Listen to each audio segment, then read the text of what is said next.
So I went through every single one of your TikToks yesterday. I did this morning. Oh, yeah. I think I've seen most of them, but I wanted to like have some specific questions, and I wanted to go back to some of those. So, well, and maybe we should just start, because I don't want to say things that I want to say on the thing. Let me see if I can up the volume a little bit. It may just be my hearing, but. And you guys changed your username on your TikTok. It used to be like Chinny Lee or Leah or. That was my nickname my grandmother gave me, but when we decided to maybe make this a little more out there and working with people, we changed it to the Rowan Tree Groves. Because we mentioned you in our last podcast, and I said that old name. So we're gonna have to mention that you changed it. What is the new username? Rowan Tree Groves. Okay, so that people can find you there now. If they listen to this and they want to see your videos, they need to know where to go from there. Okay. So let's start with you guys introducing yourselves. And I kind of also want to know a little bit of background and how you met. I know you said it on one of your TikToks, but I thought that was a cool story. So if you could start there. I did too. And like how long you've been married, because you don't say that on your TikTok, but you guys are adorable. You have, what did you say, 6 kids? We do have 6 kids. Yeah. Okay. So what do you want to do? So we met a long time ago in elementary school. And I'm just going to go ahead. We weren't in elementary school. I was teaching elementary school. And I was teaching, assisting as a mom, coming in and working in classrooms. Oh, phew, because I got to tell you, I heard that story and I was like, oh, a little controversy. But I'm glad you were both just at the school. Yeah, we were at the school. So I used to go in his room and take children out to go practice reading. He taught first grade. And so that's where we met. How old were you both? Old enough. I was, what are we going to do with this? Well, I don't know. I was like in my, after 35. So what was that? That's probably You're about 38. Yeah, 38. Okay. And I was okay. Because I heard the story that, Michael, you actually were going to become a Catholic priest, right? Yeah, that was earlier on. Okay. Yeah. Okay. It's okay. You don't have to say anything you don't want to. No, I thought that in the book it said celebrate. I misread it. It said celibate. Celibate. And I said, what? And that was the end of it. No, I think irrevocable differences in the dogma and my thinking. So that was that. Okay. I was unceremoniously dismissed. Okay. Well, sorry. Okay. I didn't mean to interrupt you, but I thought that was an interesting caveat, a little side. It is valuable in that I really understand where people are coming from that were raised in that religion, because it does plant, unfortunately, a lot of guilt and fear and superstition. But, it helps me understand. We don't follow any particular religion. But I made it a point to learn as much as I could about all the religious stuff. Yeah, and we actually have talked about that on the show before, because we had a psychic or a intuitive, I guess she would, medium. Anyways, she is very religious. And so, I asked a lot of questions, because we know a lot of friends, we have listeners that are very religious and don't quite know how to link these abilities that some people have with their religious beliefs, and they kind of conflict. And even my mother, who we were Methodist and pretty open Methodist, right? She still has some concerns, I guess, about potentially bringing in evil, right, in doing these kinds of things. So I think it is good that you have that basis. And I did not mean to interrupt your prelim story of how you guys started and all that stuff, but I do think that you're right, Michael. That's super valuable. And we've known each other, 38 years. It's a long time. We've known each other a long time. I can't remember half the time how long we've been married, because it's been so long. So forever. Forever. Both real individuals, which is really interesting. He's got his way of thinking. I've got mine. I just closed off my company. I sold it after 15 years of running it. And that wasn't conducive with this type of work. So I had gotten out of doing this and now I'm back into it. But I ran a nanny agency and was a nanny for 32 years. So it doesn't go well with ghost hunting and that kind of stuff. Did you mix everything together and it doesn't always work? Nope. Yeah. But I do find clients in my salon, that's how the Salon Sleuths started, that we have similar interests. And so it just naturally formed. And Melissa's one of my clients. And then I'm like, you want to do this with me? And she's like, okay. And the next day I'm like, here's a link to do this, to do this. And it just kind of started because all of my clients bring all these really great stories. And because it all seems to fit around like the paranormal or intuitive stuff, that I'm like, let's just go with it. Let's just start. So we're very happy to have you on. So this is Cindy and Michael. They have been married a number of years. They have 6 kids. They have a TikTok is where I met them. And so were you a teacher, Michael? And she saw the book, like tell that story a little bit.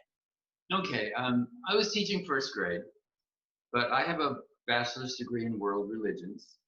And then I graduated and thought, I got to get a job. So I went back to school and got a graduate degree in linguistics and cultural anthropology.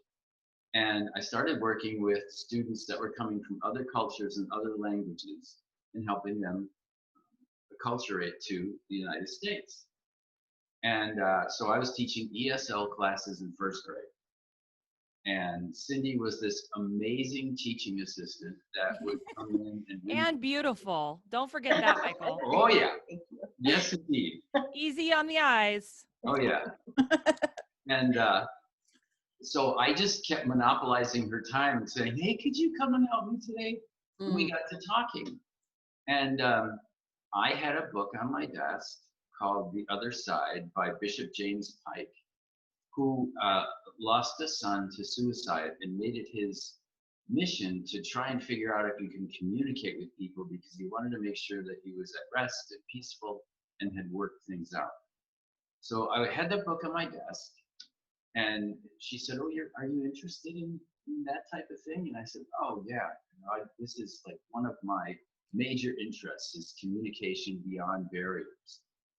And she said, "I can do that."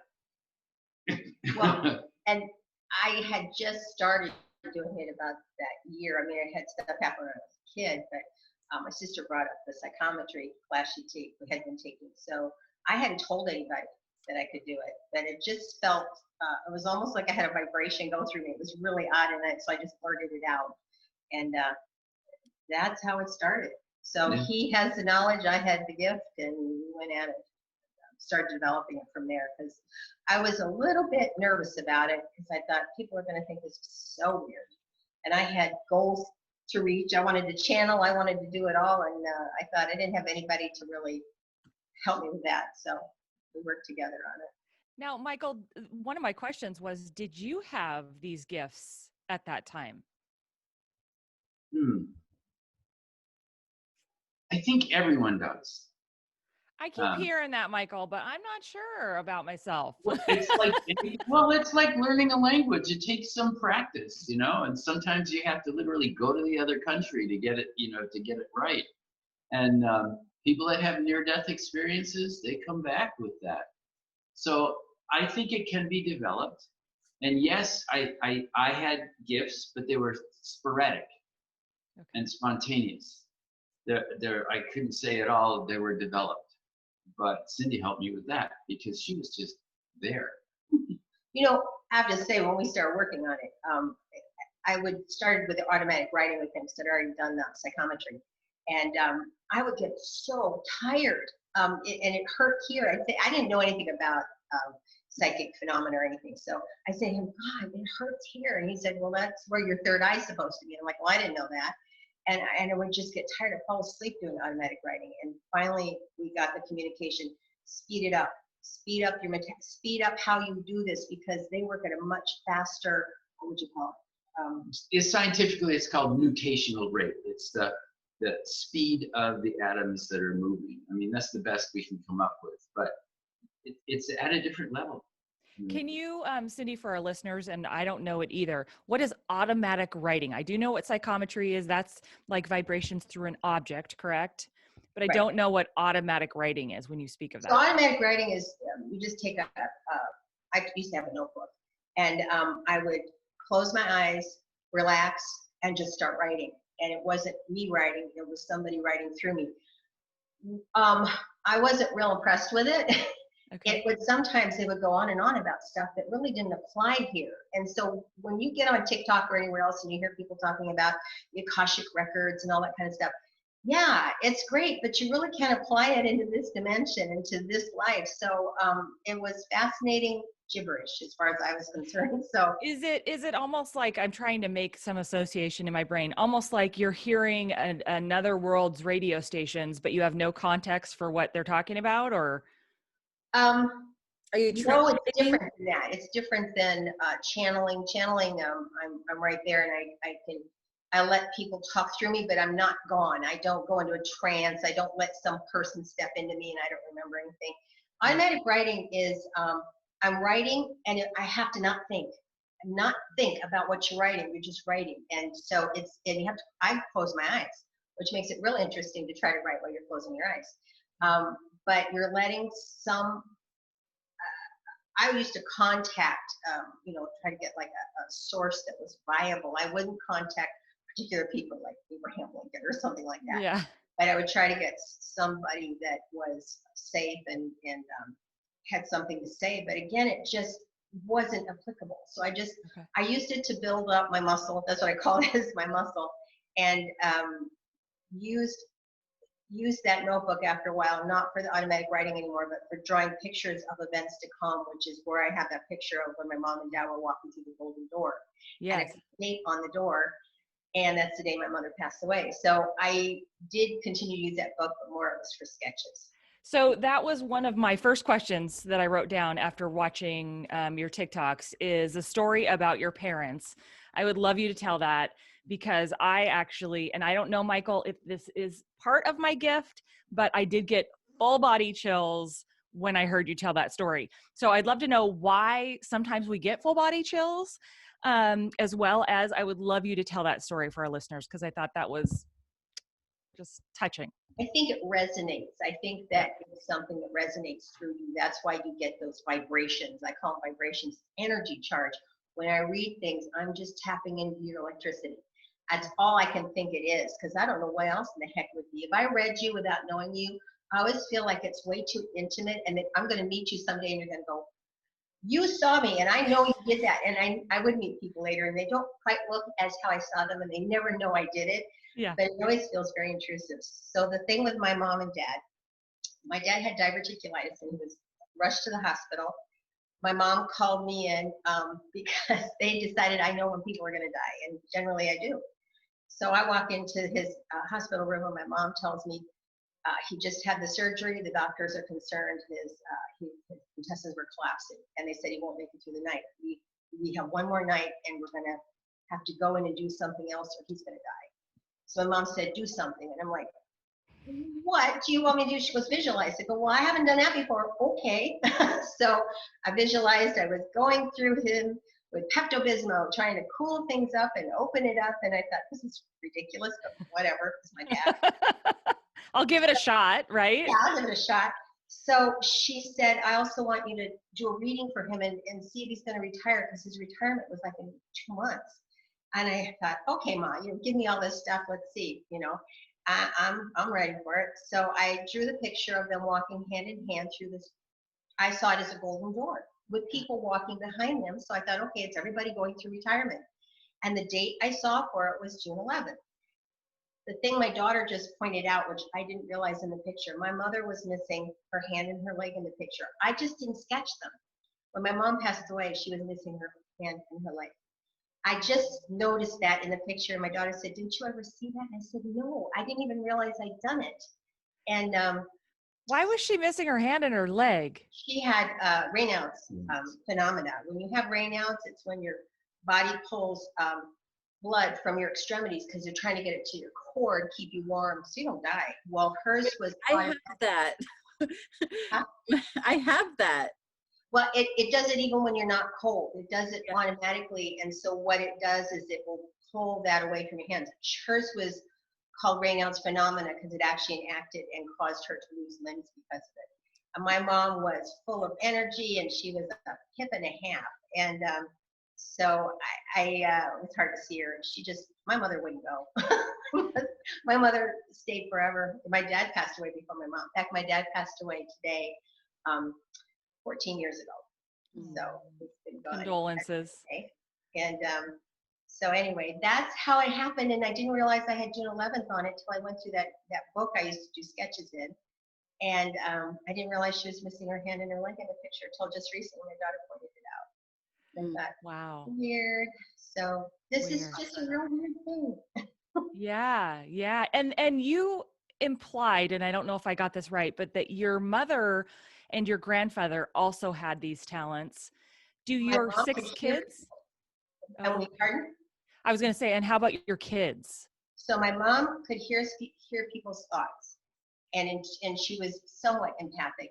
My grandfather would hear voices talking to him, telling him to watch out for this or help, like my aunt and stuff. So he would, but they were not from the same family. My grandfather was my dad's father. Oh, so interesting. It was both sides. 2 of our daughters have it, and they're intuitive. They see things, but they pretty much. I just put bubbles around them to keep them safe because they've got children and lives, and they're doing things. Dealing with this stuff, yeah. Now, one of them was Rose. You talked about in one of your, you guys stayed at a hotel or something, and I was wondering, was she one of the daughters that sees things? Okay. She's open, definitely. Okay. She's the one that the rental house was with Rose too. And do you have boys? We have, yes. One. Oh, okay. Does he think this is hooey? No. Okay. He's thank God, he's open-minded. He's just like, okay, They've seen us do it.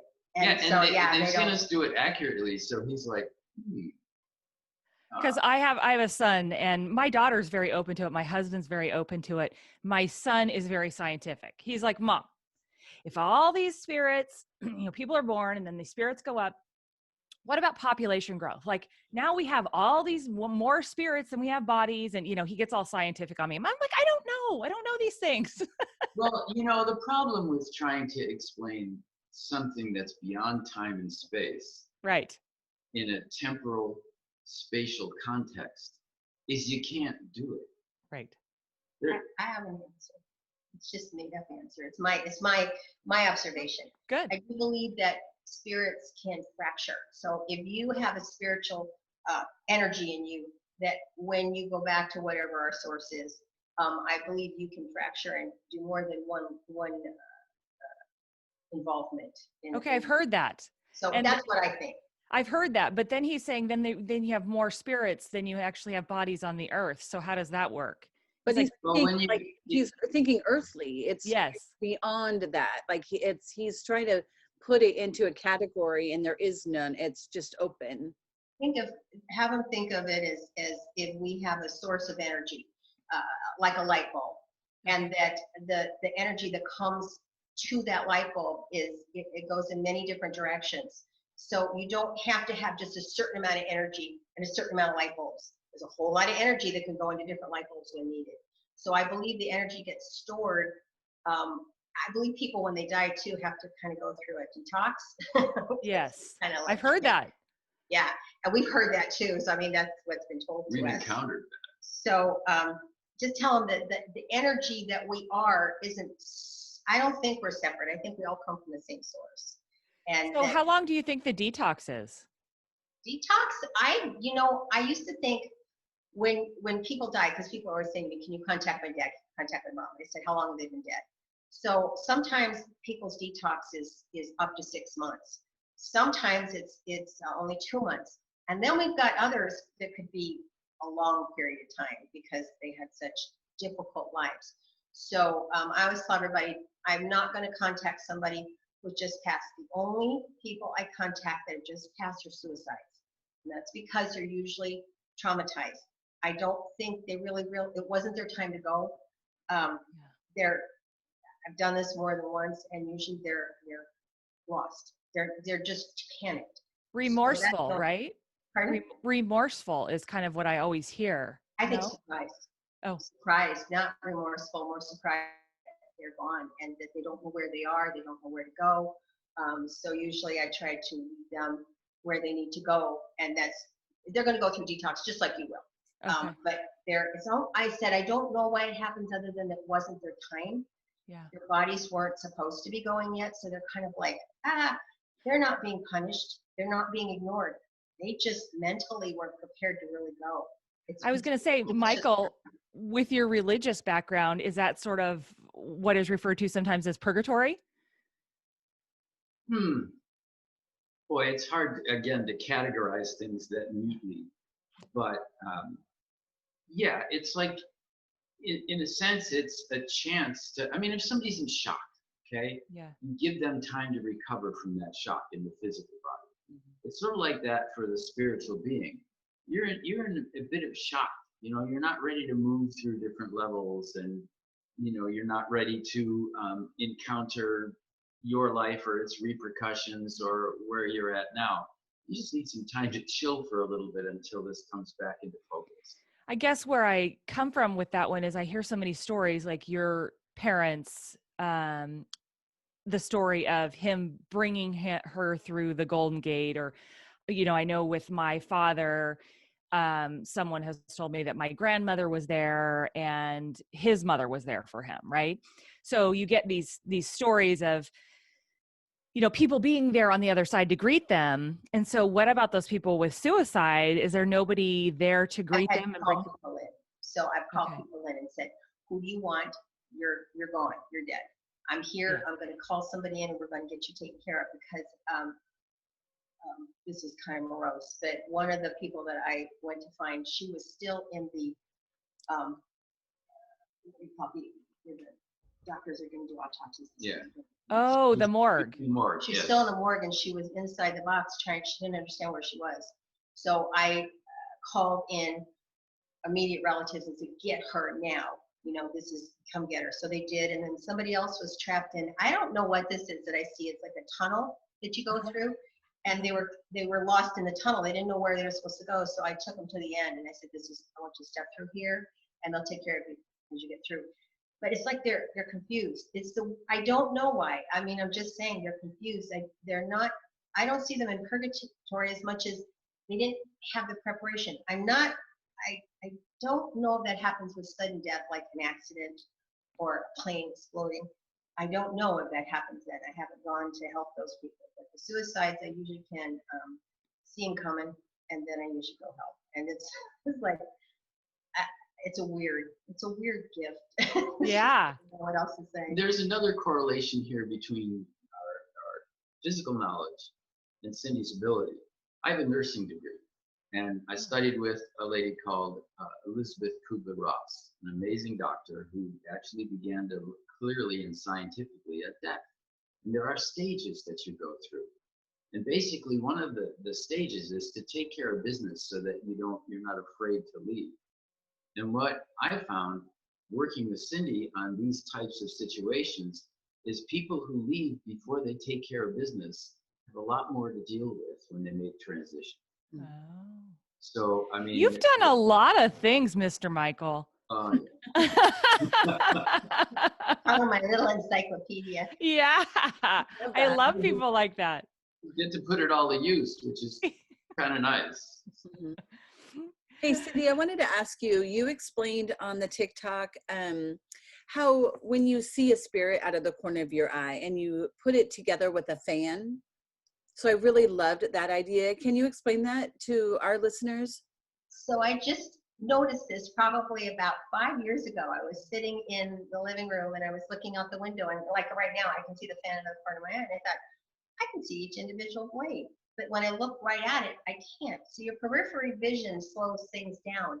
If the rate of spirit is a lot faster than ours, then it totally explains why we can see them, to me, out of the corner of your eye where we can't see them dead on. I can see a lot going on through the corner of my eyes. I'm actually seeing it. But when I'm contacting spirit, it's mental telepathy. I mean, I'm not seeing it with my eyes. I'm seeing it with my eyes.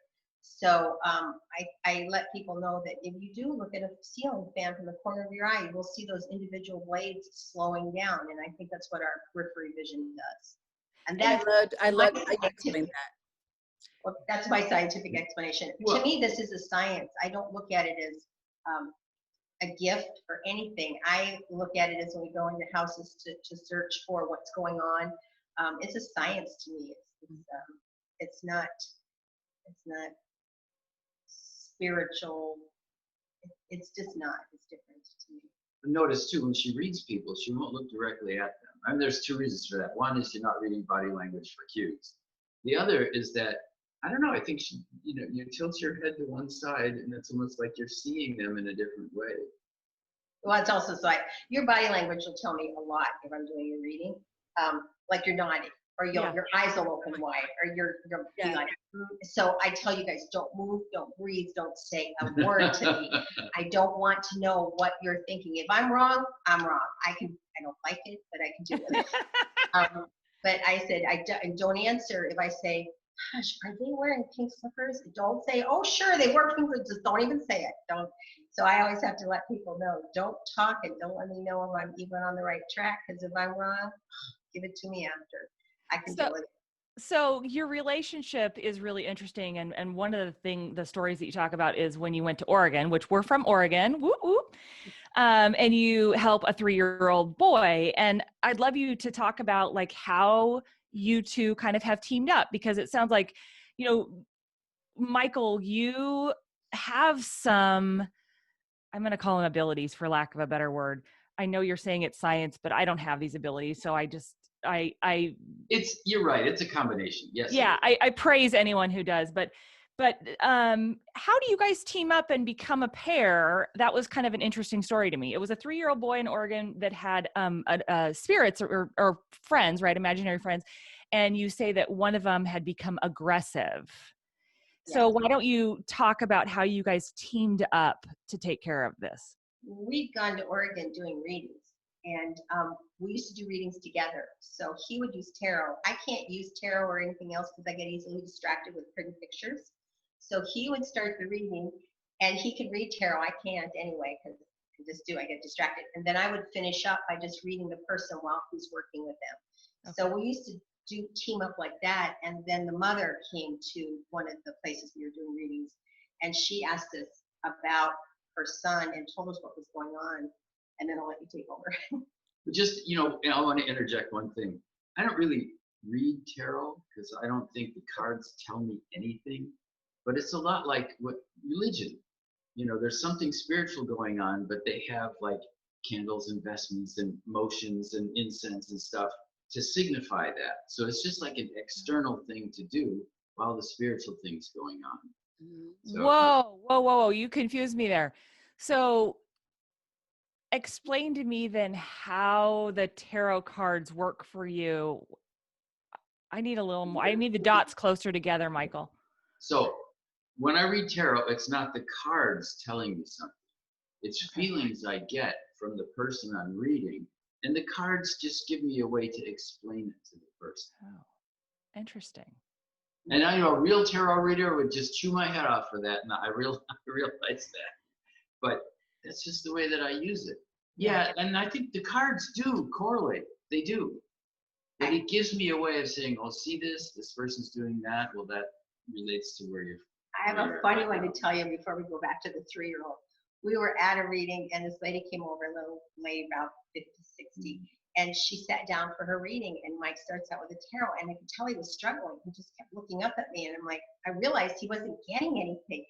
And I'm like, he looks, he goes, and what do you see? And I'm like, I have to tell you, all I'm seeing are chicken feathers flying everywhere, and I can't get past this to even read you. What the hell is going on? And she said, well, honey, I've been plucking chickens at a factory for the last 40 years, and I just wondered if anything was going to happen in my life. I said, well, thank you, because I kept thinking, why am I seeing chicken feathers? So that's how we work together. I mean, he does his reading. Cards help give him focal point, Right. and I just see things. And so we used to call ourselves the Siskel and Ebert of readings because a lot of times we didn't agree. He'd say something and go, oh, no, I'm not seeing that. That's not what I'm, like the thing with the E.R. Rogers Mansion when I saw schoolgirls running around in their underwear upstairs. No, he saw a whorehouse. So That was I thought great. that was hilarious. That was hilarious because when you actually told that story, I was like, no, it was a whorehouse. I knew immediately. Maybe I do have an ability, Michael. I'm just saying. Yeah. You guys are dirty. But I was like, oh no, they're running around in their underwear. No, it is a whorehouse, girlfriend. It's upstairs. It is a whorehouse. So back to the 3-year-old. Anyway. Yes. So because we have different paradigms, different perspectives, and we share a lot together, we see different viewpoints. I mean, it is sort of like, two people that report on politics or movies or whatever. You're going to get two different perspectives. And when you join them together, then you get like a 360, a panorama instead of just one focal point. So that's kind of how we work together. But we also have, the 3-year-old, when we went into the house, the thing that I bring into a situation like that is I don't believe people should be afraid of spirits or spiritual phenomenon because we're in charge. This is the temporal world. They're dead. They don't have a whole lot of influence here. Their influence is a lot like a bully. You can get someone who really can't hurt you, but they intimidate you. They make you afraid. So you get spirits sometimes that are like bullies.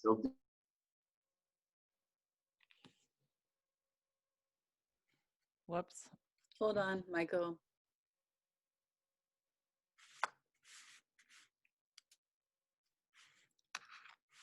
Michael, can you hear us? I think he just went to bad connection. Because he didn't touch anything. No.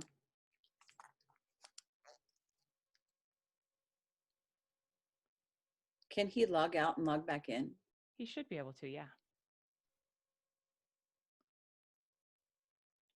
I'm going to try calling him.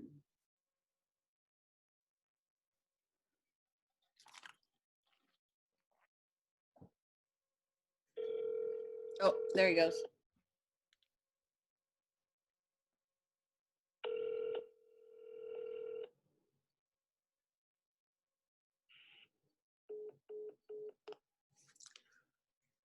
Maybe the spirit didn't like him talking about bullying. I think that you're right. I think a bully just was like, oh no, you didn't. Right, because he's like, we have it's all here, right? Yeah. Don't tell my people that they can't be bullied. Hi, Michael. Hi, technical difficulties. I'm plugged back in now, and do I need to restart a new meeting, or can I sign back I think you can just go right back to the old meeting. Your hair looks so cute, Leslie. I curled it today. Adorable. All right. I love that 50s look. Hi, so I have to tell you, there's somebody's grandmother standing behind Michelle, right? Melissa, yeah. Your grandmother? Melissa.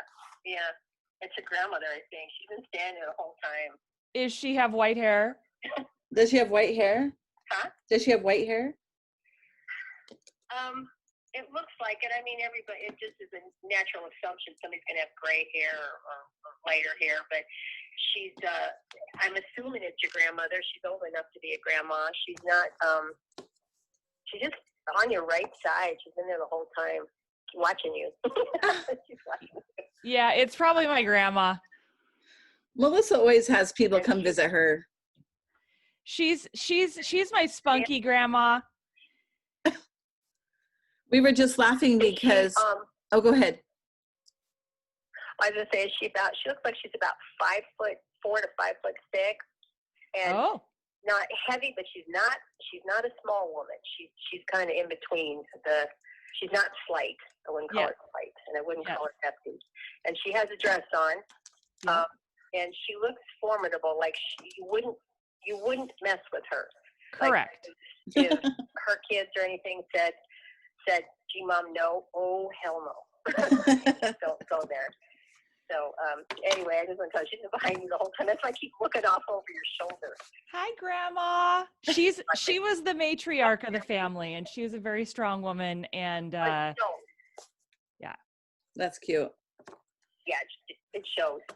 Well, we think that Michael got kicked off because the bullies didn't like him telling everybody that they don't have to be bullied by the ghosts.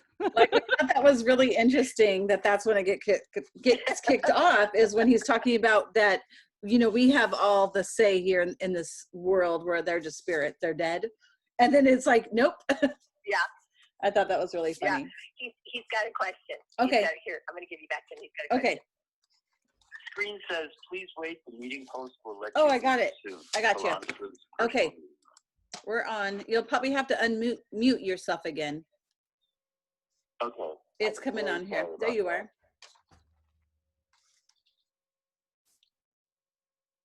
There you are. Hi. Michael, you were being bullied.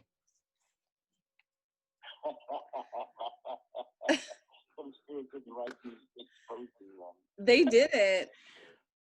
Don't tell their secrets, Michael. Well, Okay, after phone and that, I believe that. You just have to unmute. did you unmute yourself? Yeah. Audio. Here we go. I gotta click this one. Join with computer audio. Okay, can you hear me? Yes. Yeah. All right. Thank you for the story about my grandma too. I love her. I can see her. She's I again love her. formidable person. I wouldn't tell her no. Well, I will tell you a funny story about her. When she passed away, she was 94. And she had been having chronic, is it COPD, where you have lung issues? And we had taken her to the hospital again for pneumonia. She didn't want to go. She's like, look, I'm kind of done with all this. So, but we took her to the hospital, and she'd been there a couple days or whatever. And she was laying there, and she said, look, just tell everybody goodbye. I'm done. I'm out of here. And I went to the doctor, and I was like, she just said she's out of here. Tell everybody goodbye. Like, she's done. And he goes, no. She'll be able to go home in a couple days. And I'm like, you're going to need to tell her that, because that's not how it's going down. And then she refused to eat or drink. And in 7 days, she passed away. At one point I was visiting her, and we were like day 3 or whatever, and she had refused to eat. Right now. So I'm eating like some pudding or something from hers. And I'm putting it on her lips, and she's doing this, cause she's not awake or anything, but she feels it. She starts eating it. She realizes she's eating this pudding, and she just clams her up, and she's done. Melissa, don't try to get me to eat pudding. Yeah, I've had for different people that have passed away. A lot of times we're called in, and we'll have the nurses and doctors say, "Oh no, they got a couple weeks ago," and I'm like, "Okay." I'll say to Mike, "Okay, I'm seeing light in the corner of the room. I haven't seen any people come in here yet, but I'm seeing the light in this person has probably 2 hours. You better call the family in." And I've never been wrong. Wait, okay, so that comes with a story that you talked about. So do you go into hospice or something and help people, or is it just people that you know? We have the most memorable movement has been for our own families. Okay. But yeah, we have generally Michael will take them through a guided meditation to start learning how to connect with who they want to have meet them. You don't have to have somebody meet you, but generally people feel better about going to a new place with a guide. So you can pick who you want, and then we start focusing on, your grandma's gonna come to you. So we focus on the smells and the sights and the feelings that you're going to have when you start moving towards that person as you're exiting. So with his dad, I connected with his dad's mom, who died when he was like 9 years old. And we had the cookie smell, we had the soap smell, we had the house, and we had her calling him into the house and running down the path. So, and that's what we practiced with him and his family, and that's how we took him over. So when he passed, that's what he was doing. And generally it's a little easier journey, but again, this is all a crapshoot. I mean, this is what I think. I don't know for sure till I get there. Now, you mentioned something about a black dot or a black hole or a black spherical in one of your things. What do you remember that comment? Oh yeah, the first time Okay. I ever saw that was in my mom's room at the nursing home, and they just moved that other lady in, and Oh yes, that was it. I said to my sister, no, it was Mike. Actually, my sister wasn't there yet. I said, "There's a black thing at the door," and I said, I wasn't raised to believe in death coming to get you and stuff, but I said, oh wow, that's exactly what it looks like, a big person in a dark something. And I said, I can't tell if it's just a hole, an opening, or if it's an actual large person just covered in black. And I said, so I like go around it when I went out the door. I mean, it was very interesting. And I said, they're coming to get somebody. And luckily they moved my mother out of the room that day because this woman had sepsis, and they're afraid my mom would catch something from her. So they moved my mom out into the next room, and the thing in the door didn't move. And I thought, okay, it's not my mom. And the lady died that night. About 2 weeks later, it was back in the door, and I knew my mom was home. And So I said, it's the only time I've ever seen it. What's your thought about that being black in that instance, and then the other times you've seen it as a bright light? I think, the light is usually in the corner of the room when it's time to go. It may just be the opening of my so-called tunnel that I see.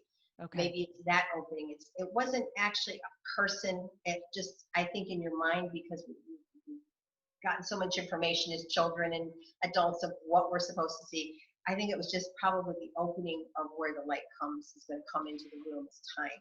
And both of those things, are you only seeing them in your peripheral? You said you walk around it when you walked out the door, but I can see it here. I can see it. It's sensing it. I see it. So when I say I'm seeing something, I'm seeing it here. If I see an actual person, physical person, it's periphery. okay. So yeah, most of the things I see is my sight.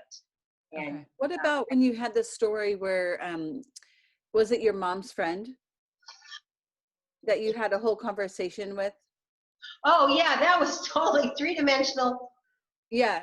That was, all I can say is I started thinking after that happened, I bet this happens all the time to all of us. We just don't know it. Yeah. We just happen to catch her red-handed. Yeah. If my mom had come home and said, she's been dead for 3 years. She died around the time my mom had her first surgery on her leg. And I don't think she knew when she died that my mom was going to survive. Even my dad didn't know. We didn't know. So all I could think of is she came back to just check on her, and it just happened to be she materialized. I could see her. I don't know if anybody else could see her because she was gone when my mom got home and my dad got home. Can you tell that story? Because I don't think I've heard that story, and our listeners don't know it. It's so good. So I used to say dead or alive. Obviously, I can't tell. So I was at my mom's house. My dad and her had gone to the grocery store to get some stuff, and there was a knock on the door. She lived in Leisure World, which is a retirement center. My mom had a billion friends always coming over, so I went to the door and answered it, and a lady came in, and she just said she was a friend of my mother's, and I said, well, she's not here. Would you like to wait? And she said, sure. So we went in the other room and sat down, and I talked to her for about, I think, 15 minutes, and she asked how my mom was doing, if she was okay, and I said, yeah, my mother, she's a survivor. She's a ball of energy. And then I heard their car drive in, his garage door came open. I said, oh, she's here. I'll go let her know you're here. And I ran out to tell my mom, and she said, she's been dead for 3 years, unless it's a different person. And we went in and she was gone. So I thought, oh, she just must have left, and didn't want to, she got the answer she wanted. And then I started thinking, wait a minute, she really was here, but not here. Yeah. And so I'm thinking, how many other times has it happened where we've talked to people and you even, he, and we don't know. That's why I wonder sometimes when you see people walking down the street that maybe we're like addicts or whatever, and they're talking to someone. Yeah. It's almost like the Beautiful Minds movie. Like it could be fully real and then maybe they actually are talking to somebody. We just don't know. Yeah. Oh my gosh. I have so many questions about that. Like, could you smell her? You didn't touch her, obviously. Person. She was like, did she hold the door? Like, was there any physical contact? She sat in a chair though, right? She sat in a chair, but when you think about it, no, she didn't touch the door. I opened the door and let her in. she came in and I pulled out the chair because she was an older woman and she sat down. So I invited her in. I sat her down, and then when I left to go get my mother and dad from the garage, maybe that broke the energy connection she had to be able to materialize. I don't know. I don't know how this works. Sometimes it just, I kept thinking, okay. And I said to my mom, I said, the only thing if I said something was weird about her was she was in a suit, kind of a lady's suit, and this is Arizona. And I thought, if I had to say it was weird, it was probably what she was buried in. It was just this nice kind of pastel suit that looked warmer, like you'd wear in a warmer climate. And I thought that was odd, but I thought old people get cold really easily. So I didn't see it as a beacon of, oh my God, this woman's dead. I would never have thought that was a three-dimensional being. I always told Mike, if I ever see a three-dimensional spirit come in front of me, I'm the first one out the door. And actually I've had it happen now. And it's exciting. I think back then, a long time ago, it would have been scary. Now it's like You weren't ready for it. Yeah. Well, maybe that's why I'm getting feedback. Sorry. Maybe that's why she came to you in a way that wouldn't scare you. Yeah. Or she came to me because she knew I could see her. I think that's why spirits materialize sometimes, because they know I can see them. His dad, we talked to his dad one time after he passed away, and he said, wait a minute, you're here and you're there. How do you do that? I still talked about it. I said, well, I didn't think it was that weird of a comment, but I guess it is. So we were talking about the 3-year-old boy when Right, the spirits. Perfect segue. Yes. To what was said earlier. Is it there and other people can't see it? Or is it not there and you have some lunatic walking down the street talking about nothing? I think with kids, that's especially true. We were saying that kids, because they're completely open and they can take in things from different dimensions because they haven't been conditioned yet. You can't do this. This isn't real. Yeah. They do see other beings. And that's what was happening in Oregon. The difference was that it wasn't just an imaginary friend. What was happening is this being that they were communicating with was becoming intrusive and making them afraid and kind of pushing them around. So what happened was the mom had woke up at night. The dad was traveling, going to get more antiques. And she said she woke up at night and there was a person standing at the end of the bed pulling on the covers and pulling on her. And she said this was after she started hearing from her son that one of the imaginary friends was shooing everybody away. And she said, well, what does he look like? And he said, well, he's big. He's like the size of Daddy. And she said, so that started alarming her. She just thought it was another friend that he had found. So he had like 5 or 6 of them. And she said, but the big guy started scaring everybody away. And so then when she had that happen at night where the person was at the end of the bed, she started thinking, oh, wow. So she came to us at the reading where we're doing readings and talked to us, and we went out. And we actually came down 2 or 3 times to Oregon to work with them to make sure everything was clean. But he worked with the parents. I work with kids all the time, so I worked with a 3-year-old, and he worked with the parents on where this was coming from, how it got in the house. And I really did just work with him because he was 3. They don't have a lot of ability to communicate what they're seeing. But what I did really teach him, when you have a friend come to the door or a friend come to play with you, you ask mommy first. No friend comes in the house, whether she can see them or not, without you asking first. So parents have to take that strong position of we're protecting you, we're your safety net, and encircle them with that. I get a little alarmed on TikTok when I see people encouraging their children to see the spirits they're seeing and scaring the bejesus out of them. And that's not what you should be doing. You should be letting them know that mommy and daddy are protecting you and take care of you, and we don't let anybody in that can harm you. Or so you don't tell a 3-year-old to tell it to go away. You tell it to go away. Okay. So you tell it for the child. Right. And it's a very natural reaction. And this is another reason why I think everybody has spiritual ability. You read these stories about a 95-pound woman lifting a car because her kid is underneath it. Right. People will call this stuff together and focus it when they absolutely need to. And as a parent, you realize if your kid's in trouble, you have strength you never saw before. So basically, we empowered this woman to do the same thing she'd do in the physical world. If somebody was harassing her kid, she'd let them have it. Yeah. And so she did have the power to take care of it. But you got to get past the fear thing. And now there's people listening to the podcast saying, yeah, but the spirits knocked out your computer when you started to try it. So Yeah. No, that was a forgetful older person not plugging his charger in all the way. Oh, darn it, you ruined it for us. Well, and he also talked to them about how he thought it got in the house, besides their son saw it. Yeah. The antiques. Because I've heard that before, and I'm an interior designer, and, you know, there's some really cool antiques, you know, right? But I am afraid to bring in someone else's antiques. I'll bring in my family's antiques, but I am afraid to bring in other people's antiques for that very reason.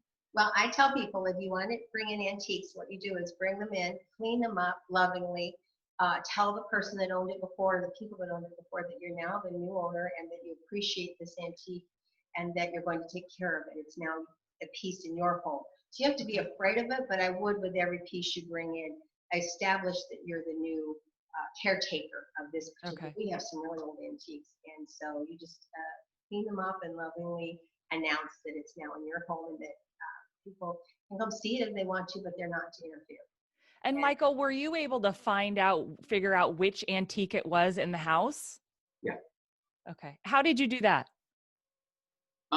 Psychometry. Okay. You know, like sitting in certain chairs, holding certain objects, and just leaving the senses and the mind and all possibilities open, and then you get images and you get feelings. They had a bedroom that they had put all the antiques in that they were collecting, and then the bedroom was right next to the little boy's room and across the hall from the mom and dad's room. So he went in there and actually told them to get a storage unit. That's what I was going to say. Get that stuff out of there, man. Because they weren't keeping it. They weren't claiming it. They weren't taking it from the previous owners and doing what Cindy said. They were just storing it and they were reselling them. Yeah. So really, I mean, it would be the same reaction you get if somebody stole something from your house and then you found it in their house. You'd be pissed. Yeah. I will tell you one little story that my girlfriend bought a house from a couple, and we don't exactly know, but we know that the husband had passed. So I don't know if he passed there, don't know anything about it. But anyways, when they left a simple gold cross above the office door. And she had her son in this house. And when he was growing up, he always was like kind of goo-goo-gagging with someone kind of up on the monitor, and definitely was talking to somebody when he was able to talk.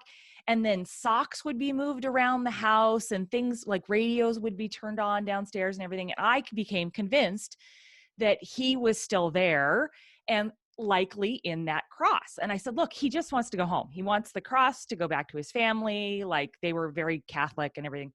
So one night we were over there and, you know, we might've been drinking, but I was like, look, we need to find this family. What's the family name? You know, I start Facebooking and I start, you know, getting a hold of any of people's names that are similar, right? Right. Because I wasn't even sure if she was still alive. And anyways, we did find the son of this gentleman and said, hey, we have this cross. Can we send it back to you? And nothing since has happened. Wow. Interesting. You know, and this is nothing new. In Oriental cultures, especially Japan, China, Korea, Vietnam, you'll find in every traditional household a shelf with pictures of recently passed relatives with some joss sticks, you know, the incense and maybe some candles and some offerings. They understand that people stick around for a while. Mm-hmm. They want to protect and they want to stay connected. So it's not a new phenomenon for people to be connected to objects or households or people. It's just in Western society, we don't go for that. So yeah, it's not a new concept. Well, I do have, and I know it's been an hour, but can I ask one more question? Michael, this is a you question because you talked about the E.R. Rogers mansion and you talked about being in the cellar and that you were grabbed from behind and that you couldn't breathe and you were backed up against the wall. And I wanted to know, that terrifies most of us. So just know that first off. But I wanted to know if you, like, tell me about the physical feeling. Did you actually feel like you couldn't breathe, or you felt like they were trying to make you not breathe, or could you not breathe? Like, how did that feel? And then how did you stop it? Like, could you have really moved off the wall if you wanted to? I just kind of want to know more about that. Okay. What I felt was a hand over my mouth and a thumb and forefinger holding my nose closed, and then pushed up against the wall. And that's what it felt like. And it shocked me a little at first, but then I realized I'm actually in charge. It's like, I don't know if you've ever had this situation where you're asleep and you're dreaming and you want to bring yourself out of a dream and you realize it's a dream, and then you move your hand and then your arm and then you stand up. So Yes. I recovered like that. And it was, to me, it was, the idea was that it was so strong that the vibration from that attack was still there. And when you think about it, even just the physical properties, it's underground, it's lined with stone, you know, it's almost like a tomb. And so, and that holds vibration. So people were experiencing that. And then there's another thing that we didn't put in the story about E.R. Rogers, is that it was a focal point for a lot of spiritual activity. 3 miles off the coast was a state prison, McNeil Island. 5 miles south of the E.R. Rogers Mansion was the Washington State Hospital for the Criminally Insane that was used as a model for the hospital in One Flew Over the Cuckoo's Nest. So, you know, there's a lot going on around there as far as vibrations being held. Were you ever able to identify that somebody had been choked? And okay. No, because it goes back so far. Just like I went to look and see if they ever advertised it as a whorehouse, and then I thought, who's gonna do that? That's a secret upstairs kind of. The owner told us they have it listed as a boarding house. He said you won't see it listed as a whorehouse. It was listed as a boarding house, but he said it was a whorehouse. So he knew it. Even Timberline. He just didn't know when we pick it up. At one time. What was that? Timberline Lodge was that at one time. Yeah. So. Okay, I do have one more question, really quick. You mentioned having premonitions and having premonitions of the earthquake in San Francisco. I wanted to know, are those random, or can you conjure those up? They're random.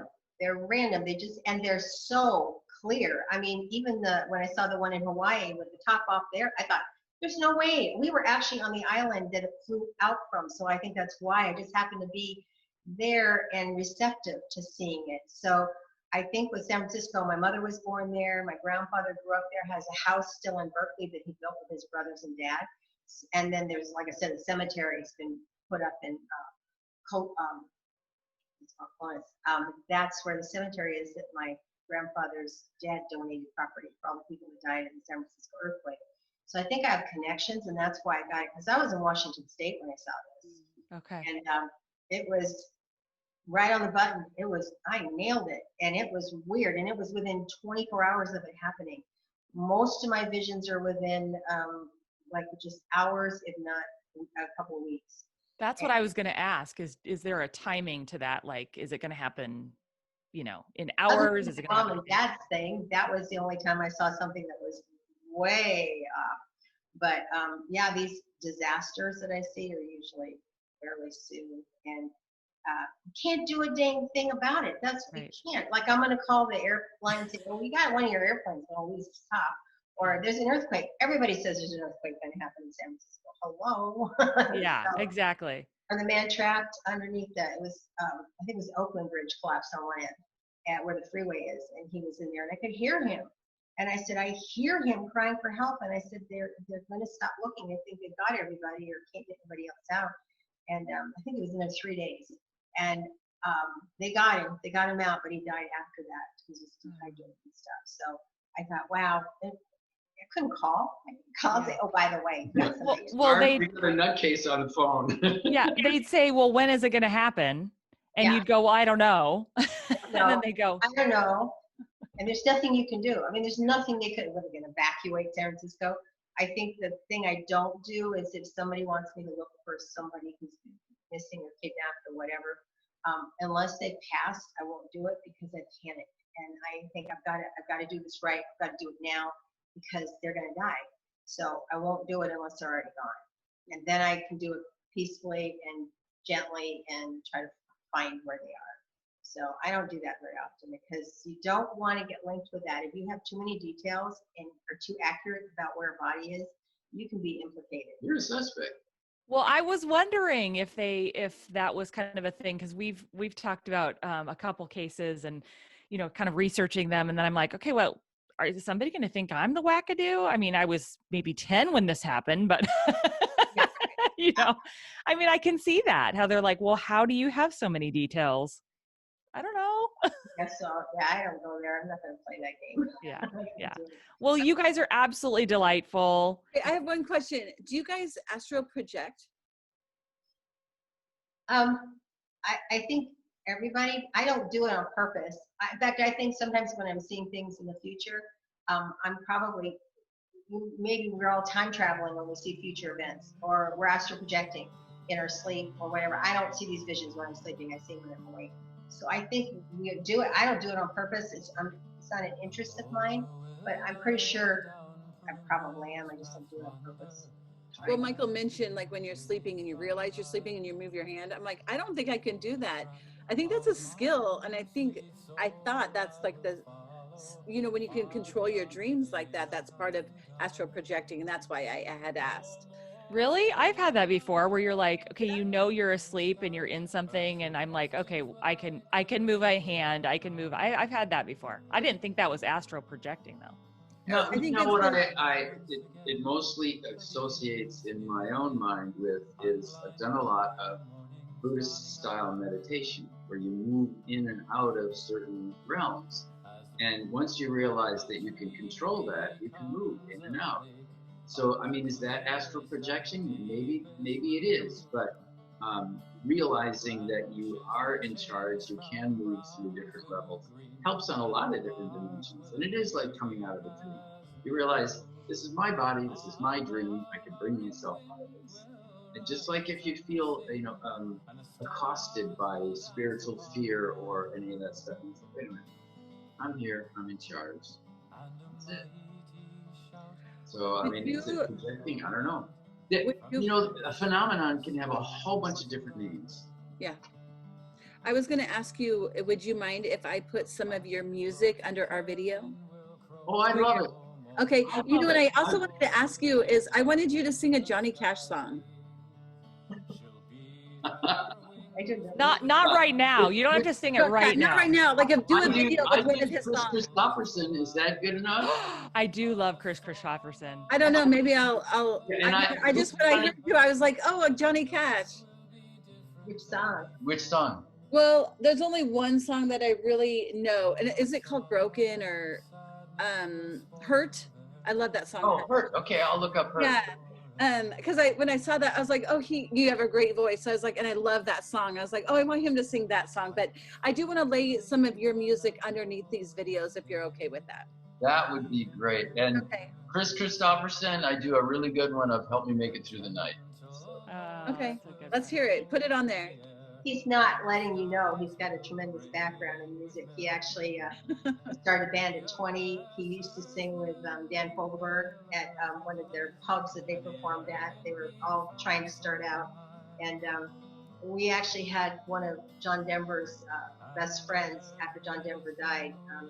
He had recordings that they'd done up at in Alaska, Wrangell Mountain, where John Denver would write a lot of his songs with his friends there, and he gave us all those tapes. He said, "You're the only person I know that sounds a lot like JD, and I want you to have him." So he's really good, and he's been doing this a long time. He is good. Yeah. And Michael, I have to say this, as a person who's looked into her ancestry and tried to find information about grandparents that I never really knew, you need to write a book because you have all these different facets of your life that your great-grandkids, your great-great-great-grandkids would love to know, and you're passing that along. So I think you're clear. He did write a book, and he's going to get it published. I'm editing it now. Oh, look at me. I'm an intuitive now. That's it, right? It's clairvoyance. It's using some of our real life experiences, but it's fictional. Oh, okay. And I love it. I love the book. And he said he fashioned the heroine after me. So I'm like, Yay. This is so cute. Well, you two are adorable. So good one to make your heroine. And thank you for this opportunity. Yes, Really thank you. It's been fun. Thank you.